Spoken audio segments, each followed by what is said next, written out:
Oh heck, that one buried a planer board.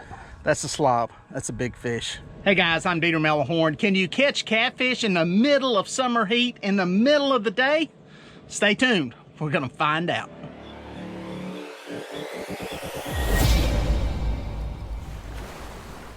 All right guys, so on today's trip, I am out here in the middle of the day. Sun's up, sun's high in the sky, it's hot, it's up in the 90s.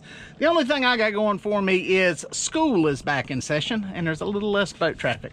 Got one rocking the boat right now, but I'm out on the lake trying to find some fish. Fish in a reservoir, and I've got some ideas on where the fish are, and we're gonna see if they're there, see if they wanna cooperate, and see if they eat what we're offering.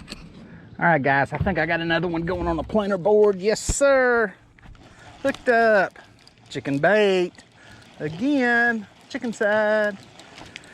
Chicken side. Like I said, in case you're keeping track of score at home.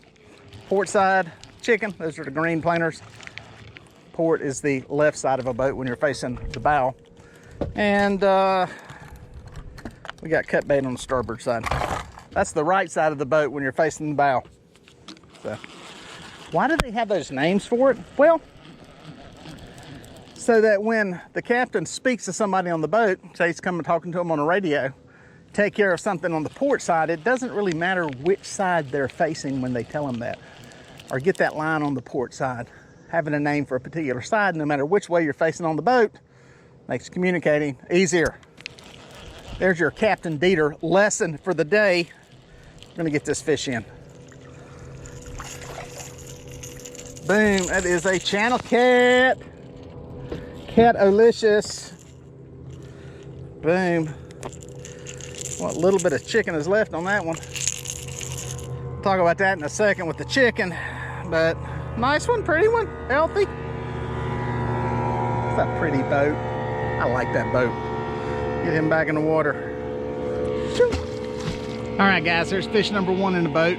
Not a giant, but we're happy to get a fish, and it came on the chicken side. As I said, I'm pulling them evenly through here, half chicken, half cut bait. We'll see what works.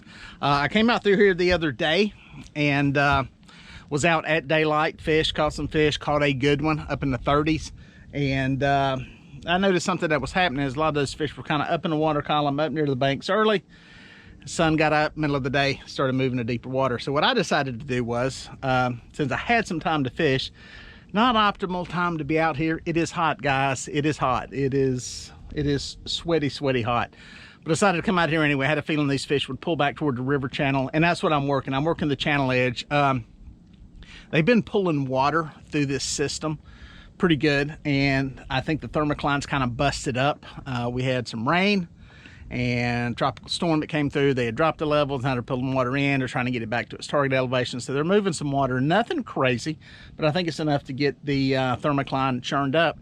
And what that means is that some of these fish are hugging some of this deeper water, where some of that cooler water is, where some of that, you know, rain that had fallen has sunk to, and some of the cooler water is. So it's not that much cooler, but it looks like it's just reasonably cooler and a little more comfortable for them. So that's what we're working here when we're dragging down through here.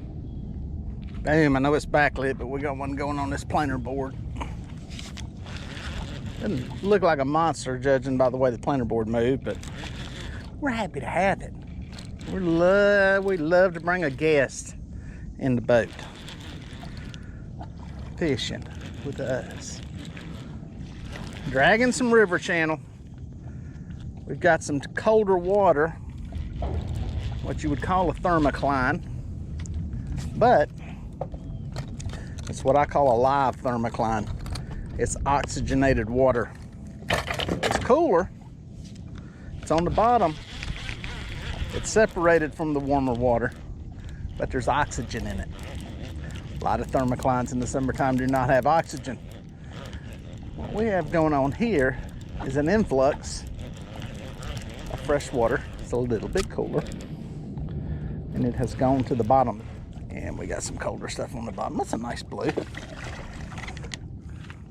Not what I expected there on that takedown. Semi. We don't need that kind of aggression. That is just a horrible aggression to be having here for people that are being nice to you. Chicken bait on the chicken side. Like I said, chicken on the port side. We got cut bait on that side. I've seen those move. Nice little blue. Gets to go back alive. Yeah, guys, I'm dragging through an area. There's still a lot of suspended fish in here. I went ahead and put down a couple of down lines. I've got one with cut bait, one with chicken on it, and nothing on those suspended lines. I can't get anything to hit them. I had one that moved earlier, but nothing's loading them up. Everything's coming on those bottom baits, and everything so far has been on perch. I thought maybe I had something, or I'm sorry, on chicken. Everything's been on chicken.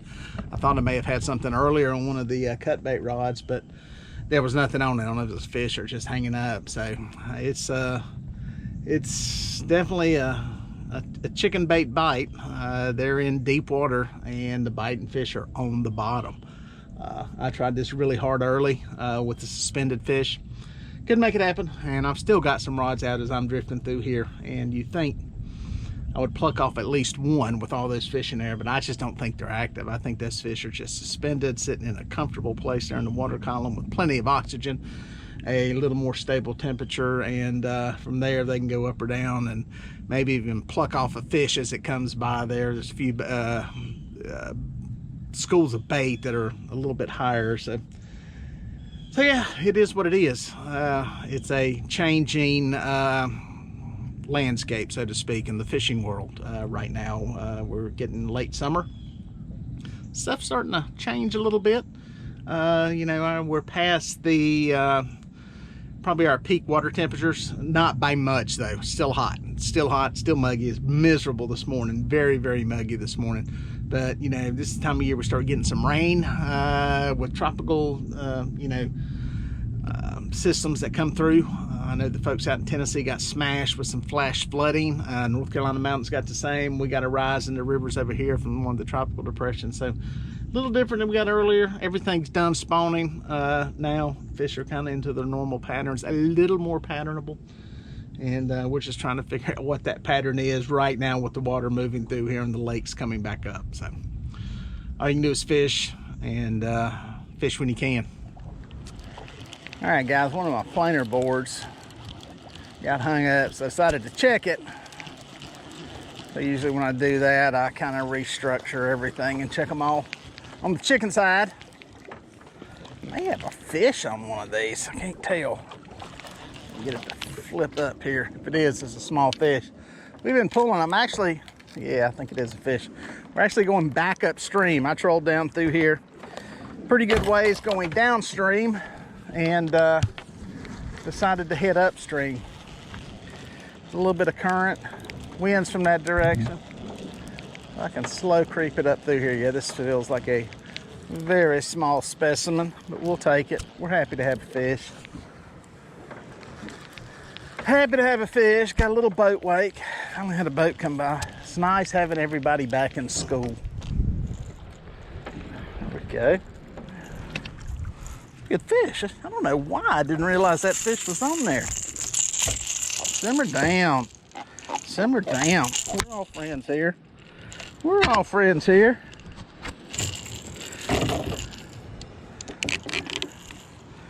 Right there.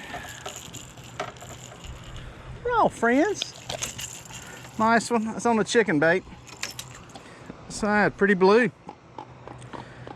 This fish. Tell everybody we love them, as we do. I'll let you go. Boom, he got it suspended. He got it suspended. Ah. They're down there. I got some perch in there. I'm gonna pass the time here while I'm making this little drag up through here. Try to put a few perch in the boat. Boom. They are all over the screen. Deuces. It's a great way to pass the time here in the Carolinas while you're dragging, just to catch you some bait. I got to get one off the floor here. Come here, sucker. There he is. Get him back down there. I got a video on how to tie these rigs. I've had some people ask about it. Boom. There they are. They are there. Oh, He dropped the bait. He didn't drop the bait. Dieter didn't set the hook. That's a real explanation of what happened there. Hey, you're hitting it weird. Hitting it on the fall. Like they're picking up and going up with it. Let's see what we can get happening here. Boom. There's one. Yeah. Oh, might have got two. Might have got two. Might have got two. Yep. We got deuces. Deuces again. Little bitty. Number 8 hook. That's all we got on it. And then we got a little bank sinker on the bottom. But then I'm just putting a little bitty piece of cut perch on there. Doesn't have to be big. I believe they mistake it for a small thread fin, which is what most of these are feeding on. A little bitty thread fin. Probably this year's hatch thread fin. Get that scale off of there. Get it back dropped on the bottom. Oh, there's 1,000 of them. I don't know if you can see the screen over my shoulder. I'm gonna let it hit and show you the screen because they will come find it. There, right there, guys, is unbelievable. That is perch from there, from 8 feet all the way down. Unbelievable stack of perch. That's what they look like on the sonar. So many of them, I didn't even stay with the rod. I just figured they're gonna be there when I get back. You can jig these things up and down, or you can just drop a bait and they'll hit it. This is what I'm gonna do while I pick these out of the floor. I think the rod's going. That rod, that may have a catfish on it. It's up off the bottom a pretty good ways. No, it feels like a perch. Deuces again. When they're stacked up like this, guys, it's hard to pass them up. We got a catfish rod going right there. Look at that. See that rod going? It's another thing. Let's see if that catfish stayed on there. When you get around these perch, you can find some catfish. See what's on this rod. I think he's on there. Oh, he's slack. Must be coming at the boat. Boom. Yes, sir. He is there. Hooked up. It's another reason I like keeping the perch rods in the water is if you find those perch, generally there's some catfish around them. So you're getting bait and the potential to catch fish. It's a win-win.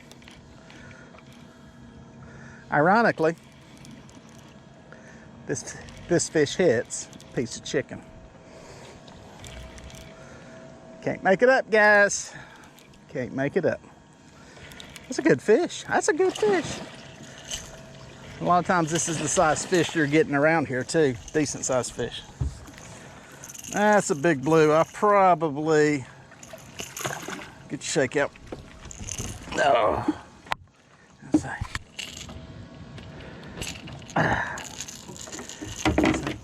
I probably should have netted that sucker, but stay there. Did. That's a good fish. 10, 11 pound fish. We'll take them all day long, guys. Nice, nice fish on the chicken. See if there's any more perch down there. Shoot! Pow, there you go. There's another one in the boat. No super duper whopper monster, but we're happy to have it. Another one on chicken. They're hitting the chicken. I don't know what's up with the chicken. They're loving chicken. The fish seem to be in the river channel, and I think that's because that deeper water does not have a thermocline in place, and it's just a little bit cooler, probably a little bit more comfortable for them. And that's where some of the bait's at. There's a lot of stuff in that river channel for whatever reason. So not a lot up on the flats today. Kind of different than what it was a week ago. So you kind of have to adjust every time you're out here. There's not a pattern that works all summer. I get that from people all the time. Oh, should I be fishing deep? Should I be fishing shallow? Should I be... You got to fish where the feeding fish are, and that a lot of times means you got to go out and figure it out. Most of the time out here in the summer, I tell people, especially on lakes and reservoirs, especially if there's not a lot of current, a lot of times those deep holes that everybody wants to find are dead water. There's no oxygen in it, so it's not always the place to be. It can be the place to be. So you got to kind of see what the fish tell you and A lot of times that's trial and error, and that's the sucky part about it, especially if you don't get the fish off. You may be there on a great day where you figure it out quickly, and you may show up on a bad day where the bite's tough and you don't figure it out at all. All right, guys, just had a rod. I think there's a fish on here. Just seen this rod go over. Boom, yep. The fish is running out to the deeper water. I'm up on the channel edge. I think he may have gotten into a planer board too. I got a planer board all over the place out there. This could be a very small fish with a planer board attached to it. If not, I got a planer board going to some deep water too. No, I think he's on there. Yeah, he's hit that planer board line too. Yep. But, whoa. That planer board line's going out that way. Hold on a second here. This is a recipe for disaster. I'm trying to figure out why that line is going out that way. Get that fish back. It's kind of weird.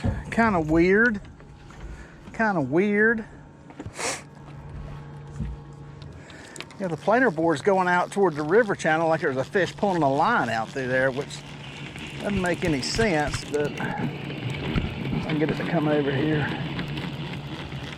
We'll double check on it just to see. It may have just been the way, yeah, I think it's just the way it got pulled by that fish. Sometimes you can make a mess, even though planer boards are designed to help give you a wider spread of lines and to help from getting tangled. It does happen. All right, guys, we drug another one over the side. Not a big one, but we'll take it. I'm gonna make a turn here. Kind of came upstream. I'm gonna make a turn and go back downstream and hit the other side of this river channel, see what's in here. There's a bunch of perch around. There's a bunch of arches. Everything is right next to the river channel is where it's at. I got a little break from the sun for a few minutes. Maybe it'll stay for a while. We'll see. But yeah, it's everything's right on this channel edge and into the river channel. The good thing is they're active. These fish aren't holding up in here and being inactive. So maybe we can get us one big one before the day's over with. We got one sucking line right there, guys. I got to get my stuff rolling here. That one, oh man. Oh heck. Oh heck. Oh yeah. That one buried a planer board. There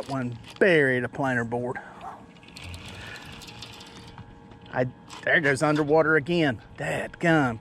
I always jokingly tell people on guide trips, I say, how do you know fish on the planer board? I said it'll wobble a little bit, maybe go down, maybe go backwards. I said if it gets buried underwater real quickly, it's a good fish. This is a good fish. Old ugly stick getting bent there, boy. Getting bent. Heck yeah, get bent, baby. Get bent. That one is gonna work to that side of the boat. We're gonna have to go over there. Like I said, guys, these big fish kind of go where they want to go. And what I'm doing here is pulling this board off. Line staying tight in my hand the whole time. It's easier to keep that line tight with big fish because they'll generally keep it tight. Boom. Rod tip was bent the entire time while I was taking that planer board off. I'm gonna try to get this down line in. I'm still fishing these down lines, guys, and I ain't got a bite on them. There we go. We'll just lay that to that side. We're gonna need a net. First, we're gonna let him work his way up. Nice bend in the rod. There we go. Net is free. Good to go. Beforehand, you get some slime on it, and the way that net's made, it kind of sticks together. Look at that sucker. He is going, boy. Look at that ugly stick. I love it. Oh, he's heavy. He is heavy. Look at that candy cane on that rod. Ooh. Inching him up here. It's a good fish. It's a good fish. Yes. Oh yeah, oh yeah. Oh yeah. It's a good one. I don't know if it's a flathead or a blue. I'm getting ready to find out.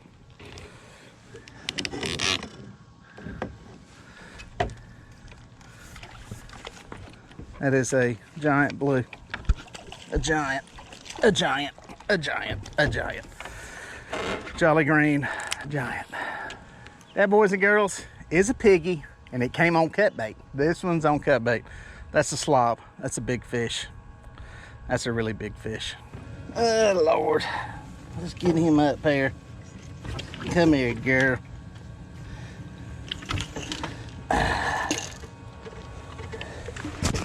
Oh, that's a big fish. That's a big fish. Right there. Yes, sir. Woo-hoo. Look at that pig. Look at that pig. We'll take that all day long, won't we, guys? Yes, sir. That's a good fish. Look at that. Oh, wow. Stop. Don't slap me. Let's get it back alive. Yes, sir. Ready? How, there you go, guys. That's a slob. That's a slob of a fish right there. That one's that's a big one. That's a big one. That's a trophy fish. You like getting those kind of fish. They don't come very often, and happy to have that one coming up out of the river channel. It was kind of up on the ledge a little bit, and you know, you just never know where these biting fish are going to be. There's we've been marking them all through here on the sonar. They've been you know, everywhere, seeing decent arches, good arches. And it's just a matter of, you know, hitting one in the head that hasn't eaten yet. And that one hadn't eaten yet. So we'll take it when they show up. And it's a heck of a day to, or a heck of a way to end up this trip. It's a really, really good day on the water after catching that one. Well, folks, if you made it this far, thank you for watching. Here are a couple more videos that I think you're going to like. I'd watch that one and then that one. No, do that one first and then that one. I don't know. Just watch them both. They're both good.